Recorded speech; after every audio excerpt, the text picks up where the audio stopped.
Bonjour. Lors de cette dernière séance, mon exposé oral, il nous reste de savoir les bons comportements et les attitudes qu'on doit adopter lors de notre présentation. Les objectifs pédagogiques spécifiques. Arriver à avoir les bons comportements lors de la présentation. Gérer les actions non planifiées dans l'exposé. Les axes que nous allons aborder. Les comportements et les attitudes. Les dangers et les fausses impressions lors de la présentation. Les comportements et les attitudes. Il faut éprouver un sentiment positif et être convaincu du message à passer autrement. Il n'y aura pas de vitalité et d'émotion dans ce que vous direz. Tenter de faire un exposé en restant sur place est la meilleure façon de déclencher les mécanismes du mouvement répétitif. La gêne et le trac vont disparaître plus facilement lorsque vous faites des mouvements. Par exemple, commencez à faire quelques pas au début de l'exposé, commencez l'exposé en écrivant quelque chose au tableau. Il faut planifier ce que vous ferez comme mouvement pendant l'exposé. Ne prenez pas la chance de laisser l'inspiration vous indiquer ce qu'il faudrait faire. Ce n'est qu'avec l'expérience que ces mouvements deviendront plus spontanés.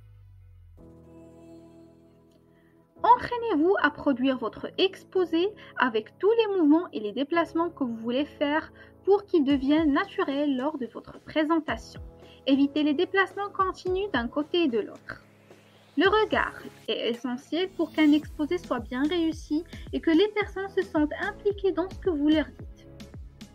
Utilisez les attitudes des autres pour identifier ce qui semble être de votre avis et essayez de ne pas trop regarder les gens qui semblent s'ennuyer.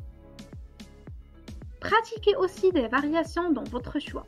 Changez le débit de vos paroles en accélérant lorsque des informations sont moins importantes et en ralentissant lorsque vous désirez mettre de l'emphase sur un élément.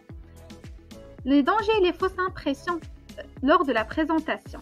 S'imaginez que tout le monde espère que vous vous tromperez ou que vous aurez l'air complètement idiot. Au contraire, ceux qui vous écoutent sont habituellement très sensibles à ce que vous pouvez ressentir lors de votre présentation et souhaite plutôt que vous fassiez très bien. Prévoir faire son exposé en se voyant comme un étudiant qui sera évalué sur son exposé et qui doit convaincre le professeur.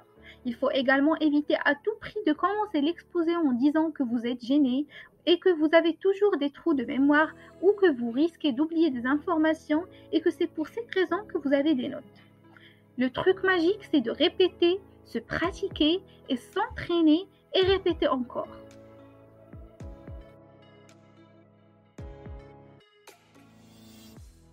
Created using Powtoon.